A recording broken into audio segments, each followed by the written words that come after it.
Sí, ya está. Nos saludamos al doctor Rafael Ollarte, que está en la plataforma de I99. Doctor, ¿cómo le va? Buenos días. Desde el panel de I99 le damos la bienvenida. ¿Cómo le va? Se quedó congelado.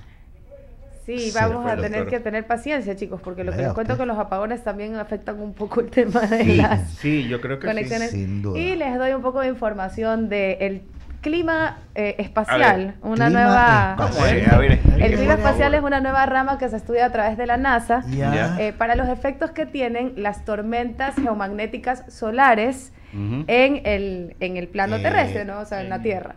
De ahí vienen las auroras. Los últimos 2 días hemos tenido 2 tormentas importantes solares que afectan a las conexiones, sobre todo de radio, en las partes amplias del Pacífico, dependiendo de dónde le pega, ¿no? O sea, la Tierra da vueltas, cuando el Sol dispara, estas coronal mass ejections se llama en inglés, te afectan las telecomunicaciones también. Así que pueden seguir el clima espacial a través de la cuenta de la NASA, como Space Weather, sí.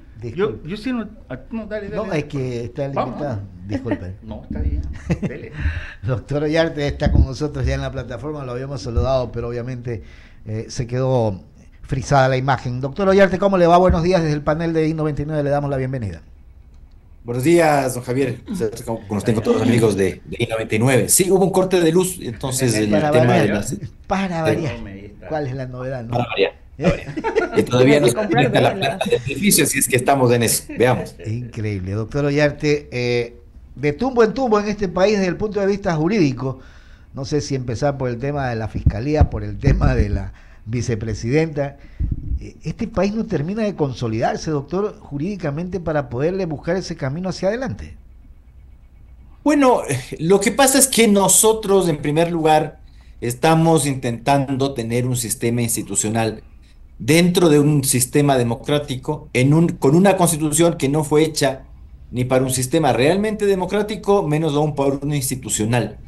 Usted ve que todas las dificultades que tenemos ahora no se presentaban en los 10 años del señor Correa, y eso tenía una razón. Todos los nombramientos, pese que en apariencia se hacían a través de un concurso, salían de Carondelet. Y si todos los nombramientos, Corte Constitucional Cervecera, Consejo de la Judicatura, primero del señor Rodríguez, luego del señor Yalc, una Corte Nacional de Justicia sumisa absolutamente con el poder, una asamblea que era un apéndice del Ejecutivo y que cuando había un juicio político era porque el dueño del poder decía que había que hacer un juicio político, como la señora Sabando, que le resultó en algún momento incómoda y la sacaron de la superintendencia de bancos. Entonces, cuando usted tiene una constitución hecha para un régimen de esa naturaleza, con una mayoría parlamentaria aplastante, pero mayoría parlamentaria que solo servía para ser instrumental de lo que quería el jefe del Estado, ninguno de estos conflictos se presentaba. Si el presidente de la República te decía, este es el fiscal por los 8 costados, o este es el contralor del 110%, ese era el fiscal y ese era el contralor. ¿Cuál era la dificultad? ¿Había algún problema con los concursos? Ninguno, si los concursos en realidad eran simplemente una formalidad para entregarle la función a determinada persona que ya tenía la anuencia presidencial. Cuando usted quiere hacer eso, con un sistema en el cual no hay mayoría parlamentaria absoluta, hay una primera mayoría parlamentaria que no es la gubernamental, y usted tiene un gobierno que no domina a todas las instituciones, se te viene la estantería abajo, como se le vino al señor Lenín Moreno, como se le vino de peor manera al señor Guillermo Lasso, y como podría ser le ocurra a Daniel Noboa. Veamos, Daniel Noboa tiene que tomar en cuenta algo que es importante. Las dificultades que él está teniendo no son las dificultades que tiene un presidente de la República que tiene un periodo de 4 años. Si él logra la reelección, y naturalmente no va a lograr una mayoría parlamentaria de la naturaleza como la tuvo, por excepción en la historia constitucional ecuatoriana, el señor Correa, ahí sí, amárrate nomás. O sea, ahí las torpezas, las tonterías de poner algún cargo a alguien que te cae bien, no tener asesoría jurídica presidencial y todo este tipo de cosas, eso sí te va a pasar factura en serio nomás. Somos consecuencia entonces de una situación totalmente adversa desde el punto de vista de la Constitución a la cual estamos sometidos, digo yo, porque así no se puede tener la democracia institucional que tanto requiere un país. Mira, lo primero que tiene que hacer es eliminar el tal sistema de concursos que no sirve para absolutamente nada que no sea dar dolores de cabeza. Increíble. Eso. Vea que nosotros tengamos que anular por tercera vez un concurso para renovar la Corte Nacional. Ay, ay, ay. Que no hayamos podido renovar Consejo Electoral y Tribunal Electoral. Consejo Electoral, no hemos renovado el Consejo Electoral. Son los mismos tipos que están ahí, que ni siquiera son capaces de publicar la enmienda constitucional que se aprobó en abril y cuyos resultados se publicaron en mayo. Extradición y jueces constitucionales. El presidente de la República ahora está abocado a hacer otra vez mal otra pregunta de reforma parcial respecto a las bases militares extranjeras. Al menos hay que abrir la Constitución y ver que no solo es el artículo 5, no solo es eso. Si hay algo más respecto de bases militares, pero resulta que no. Hay que quitarle un párrafo al artículo 5 y dejarle la primera frase, que el Ecuador es un territorio de paz. Más parece burla, quítelo enterito nomás. Pero no era solo ese artículo. Pero bueno, ¿qué se le puede pedir? Pues que no se puede pedir mucho. Enójese, haga lo que quiera, parece de manos, pero mentirle con su grupo que miente, hasta ahí nomás estamos. Ya. Entonces, preocupado de eso, y ni siquiera se ha publicado la reforma que se hizo ya hace 5 meses. Es increíble. No que era importante la extradición, Claro. no que era importante los jueces constitucionales, y no está publicado nomás. Le voy a dar paso a Mauricio Salén, doctor Ollarte, para que continúe con el diálogo. Mauricio. Ya, Rafael, buenos días, un gusto saludarte. Y justamente hacia allá tenía una sola inquietud, antes de darle paso a Andrea, es el tema de la base de Manta. Tanto se habló de que es un tema de soberanía, eso es una alcahuetería, so pena de entregarle, en vez de entregarle a personas capacitadas en poder controlar el crimen organizado, entregárselas al crimen organizado. Sin embargo, de ello, ¿qué es lo que persigue? Yo tengo mi lectura, y es una lectura que básicamente tiene un impacto mediático, político, en un momento donde nos abocamos a cortes que pueden ser perjudiciales para los intereses electorales del gobierno. Pero sin embargo de ello, ¿qué es lo que persigue esta reforma constitucional que se quiere plantear a la Asamblea? Aparte de tirarle la pelota a la Asamblea y jugarse a que cierto movimiento no apoye esa reforma y decir, ahí está quienes apoyan al crimen organizado. Eso es el punto de vista político.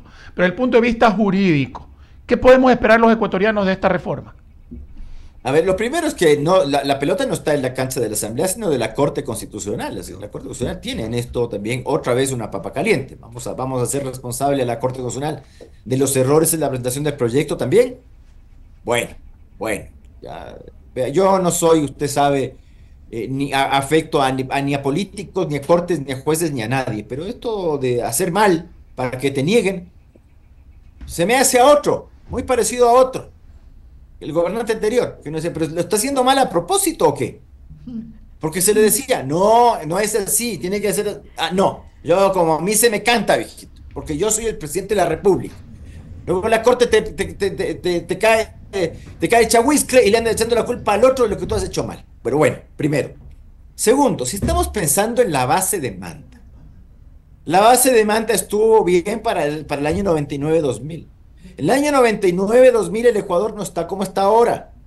La base de Manta tuvo una finalidad para que vaya viendo, porque a Yamil Maguad le podemos respetar lo que a usted se le ocurra.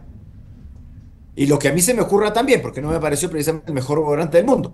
Pero habían decisiones que las tomó responsablemente y bien. Una de esas era el tema de la base de Manta. La base de Manta fue preventiva, porque el acuerdo de la base de Manta solo tenía por fin realizar actividades de interdicción aérea contra el narcotráfico. Por eso es que el Tribunal Constitucional, con voto dividido ciertamente, hace más de 20 años, hace 24 años, decidió que no era un tratado de alianza militar, como se decía. Y se dijo claramente que esa base de Manta, como era una base ecuatoriana, no tenía, no afectaba la soberanía territorial del Estado ecuatoriano, no establecía ni competencia territorial ni dominio territorial a nación extranjera. Lo dijo bien el Tribunal Constitucional. Pero la base de Manta no es que tú la vuelves a traer y arreglamos las cuestiones. Eso es como decir, hay peligro de cáncer, empiezo a hacer los tratamientos preventivos los dejo, me da cáncer y creo que con el tratamiento preventivo me voy a recuperar otra vez. No, ya dejaste eso. Nosotros ya estamos metidos en el lío de los grupos de delincuencia organizada, ya tenemos, todo esto está enraizado en el Ecuador. Porque a alguien se le ocurrió que había que sacar esa base de acá. Y ahí es donde meten el famoso artículo 5, para dejar de lado la discusión de si el tema de la base de Manta era una alianza militar y era sobre materia territorial. Derechamente te pusieron 2 prohibiciones, presidente, no una, 2. Una en el artículo 5, que es la que usted pretende eliminar, y otra en el 416, número 4, que se la ha comido, señor. Clarísimo, ¿no? Y en ese sentido, entonces nos quedamos con que esto es un golpe de efecto político ante un eventual impacto negativo en tema de apagones y no persigue realmente la solución a un problema. A ver, don Mauricio, nosotros tenemos 3 acuerdos, todos dictaminados por la Corte. Uno de intercepción de aeronaves civiles en actividades ilícitas. Otro de operaciones contra actividades marítimas ilícitas. Y otro, un estatuto de las fuerzas militares que operan en estos que se denominan Shiprider Agreement, ¿ya? Entonces, el tema de la base de Manta, yo no digo que no, o sea, a mí no me gusta este tema de estar excluyendo absolutamente las cosas. Que cuando una constitución comienza a excluirte cosas a rajatabla, el momento en que las necesitas estás fregado, como nos pasó con el sucre. La moneda nacional es el sucre. En algún momento la realidad sobrepasó la norma constitucional y tuvimos que decir que la ley de transformación económica para el Ecuador, la que estableció la dolarización, no era inconstitucional, pese a que desaparecía el sucre que expresamente establecía la cuestión como moneda nacional y cuyo emisor exclusivo era el Banco Central. El Banco Central, el emisor exclusivo de moneda con poder liberatorio en Ecuador.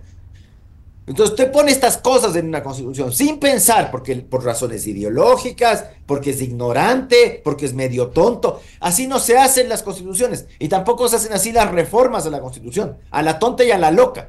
No es así. Haga bien, señor. Claro. Gracias, Rafael. Andrea, por favor. Me encanta lo claro y conciso que es Rafael siempre, realmente me dan ganas de decir, había que decirlo y alguien lo dijo, porque realmente lo tenías que decir. Rafael, yo te pregunto por el tema de la ley, mal llamada no más apagones, peor ahorita. Esta ley, que era súper importante que realmente pase por el Ejecutivo, que realmente se abra la participación de la empresa privada en el tema energético, que empecemos a abrir la cabeza entendiendo que los combustibles fósiles se acaban en el tiempo, nos guste o no. He leído vastos documentos de la inversión que se puede haber en geotérmica de la San Francisco de Quito, otros proyectos eólicos o solares, tanto en Loja como en Manabí. Y ahora nos damos cuenta que tal vez esa ley nos dejó una factura pendiente muy alta y que se perdió una oportunidad de oro de realmente cambiar las leyes que no nos permiten caminar hacia el desarrollo energético, que, ojo, es un reto mundial. ¿Qué pasó con esa ley energética? ¿Qué le falta para que realmente no ponga un límite para que la empresa privada produzca, se puedan traer paneles solares sin impuestos? Es una locura. Es que no es solo eso, doña Andrea, buenos días. Buenos días. Aquí hay algo más. Usted puede hacerme constituciones y leyes muy bonitas. De hecho, tenemos una constitución que es anticoncesional. Decimos que la concesión es por excepción. ¿A alguien se le ha ocurrido meter esa tontería en la Constitución del año 2008? Y ahí está, con Lazo, con Moreno y con Novoa. Así es. Y ahí está, esas son normas, pero ahí están y son las normas que friegan. Respecto de inversión extranjera, respecto del régimen constitucional de la economía, si la Constitución ecuatoriana tiene 444 artículos y un montón de disposiciones sobre economía social y solidaria, es decir, un montón de cosas que te van fregando la inversión extranjera. Por más que tú quieras traer inversión extranjera, tienes un país que es conocido por ser incumplido. A ver, en Quito tenemos un metro, que a Dios gracias funciona bastante bien, ojalá se extienda. Los metros nunca son metros municipales, o sea, generalmente los metros, salvo en naciones muy ricas, los metros son manejados por el Estado. Pero cuando usted tiene un país que no es rico, vea qué pasó en Chile cuando se quiso hacer el metro en los tiempos de Frei, y luego llegó el inefable señor Allende, que tiene estatua ahí en Santiago. La estatua le falta una botella de whisky y una metralleta al lado. Con eso se completa la estatua. Luego, yo quiero el ají que comiste hoy día de desayuno, Rafael. No lo pudieron completar y naturalmente Chile era un país muy pobre. Es que era muy, muy pobre de solemnidades era ese país. Por eso la gente se iba allá, como ahora se van o como se iban a Argentina. Se iban allá, por eso vienen ecuatorianos estudiando, es un país regalado. Pues. $1, no sé, 500 escudos cuando la gente ganaba 3. Claro. Bueno, entonces, esa era la realidad, no solamente es Venezuela, no, la gente ganaba miserias. Y bueno, entonces, ¿qué hace el régimen militar? No puedo, ¿cómo me hago yo con este metro? Porque estaba a medio hacer. Hay que terminarlo, concesión. Y se concesionó por 20 años o 30 años. Y funcionó muy bien mientras estuvo concesionado atrás, una concesión francesa. Acá hicimos el aeropuerto de Quito con una concesión canadiense. El rato que comenzó a funcionar el aeropuerto, y bien, ¿qué dijimos? Hubo una elección, ganaron unos señores medio verduzcos, y empezaron a decir, gana mucho la corporación. Hay que revisarles la concesión, el contrato de concesión, como decimos acá. No sé Lo irónico es que son los mismos que hicieron unos contratos petroleros en donde Ecuador también sale perdiendo. Pero por supuesto, y después comenzaste con el 99.1, con el no sé cuánto, con el no sé qué. Perdón, dígame lo que quiera y apruébeme la ley que quiera, pero el Ecuador es una nación, lamentablemente somos conocidos por irrespetar nuestros compromisos. Entonces el día de mañana le digo, porque claro, lo interesante no es simplemente como se hizo en el gobierno de Correa, hagamos grandes hidroeléctricas. Oiga, sequías en el mundo hay. Hoy día en Serbia, por la sequía, ha bajado el nivel del Danubio y se han encontrado los buques de guerra fluviales alemanes, porque es un río enorme el Danubio, y ahí están apareciendo después de cuántos años los buques de guerra que hundieron los alemanes por el avance comunista. Y esto va para entonces, así es. Exacto, entonces tú dices, es que esto es como decir, solo eólico, solo solar, solo esto. No, bonito, es que hay que tener como de todito.com, pues porque puedes tener problemas con algo. Si el petróleo está muy caro, no va a ser cara la energía termoeléctrica. Pero si baja de precio, yo tengo que ir a lo que más le conviene a la nación. Entonces, estas cuestiones que uno comienza con factores de carácter ideológico. Exactamente, además, eso te iba a decir, el problema es que no se escucha a la ciencia o a la academia y se basa esta discusión ideológica que es muy linda para tomarnos un vino y escuchar Serrat y Sabina, pero aterrizar en los números. ¿Por qué no se podía poner ahí el oleoducto? Porque había una inestabilidad sísmica y una regresión erosiva del río Coca, que iba a ser un problema. Helo ahí. Entonces creo que coincido contigo, es hora de que la ciencia, la academia, los números, los científicos sean quienes ponen o median de alguna manera esta discusión ideológica que ha hecho que Ecuador haga leyes a la inversa y a la derecha, ¿no?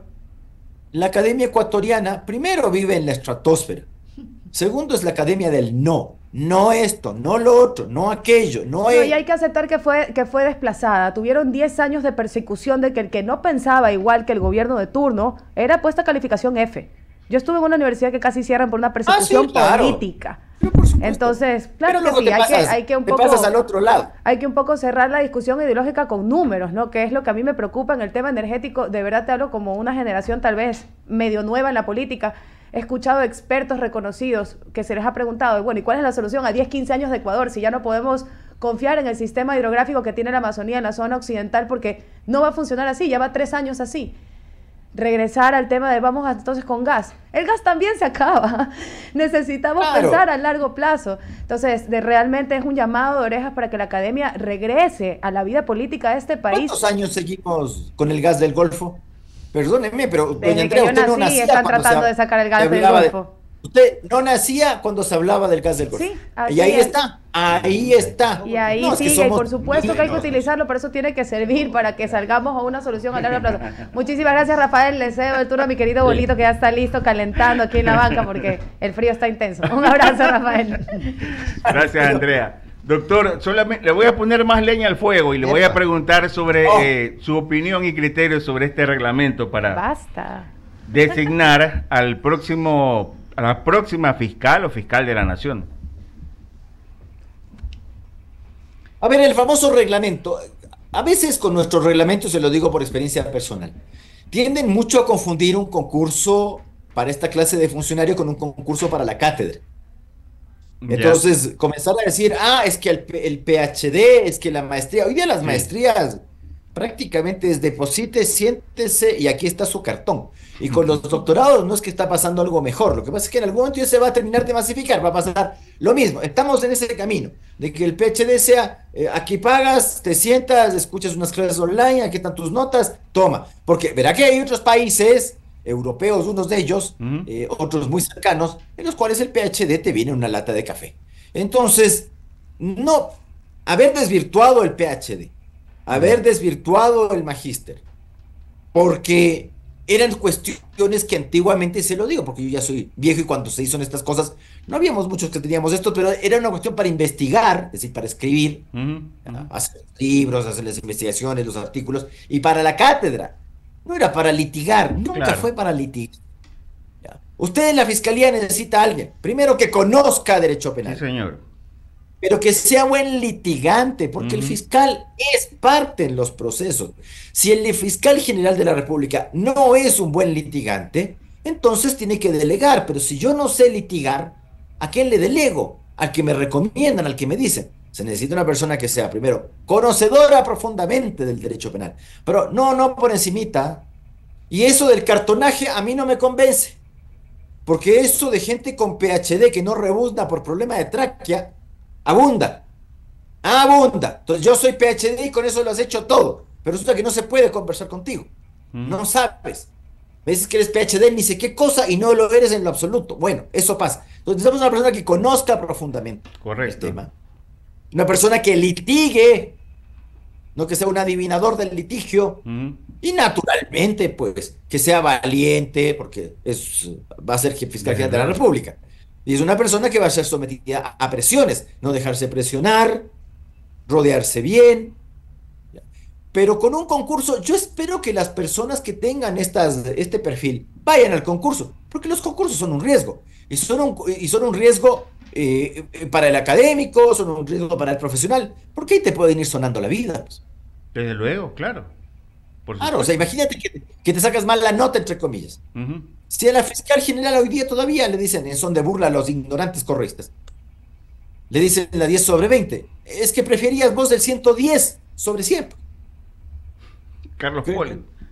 Es que depende de la prueba, depende de cómo tomen la prueba. No hacer una prueba universitaria, es hacer una real prueba para saber tus conocimientos. Por eso es que el sistema de concurso es un sistema deleznable. Porque usted me puede nombrar, usted se puede acordar, es decir, yo conozco penalistas de una talla que son estupendos litigantes, y me da los nombres. Es decir, bueno, coja de ahí.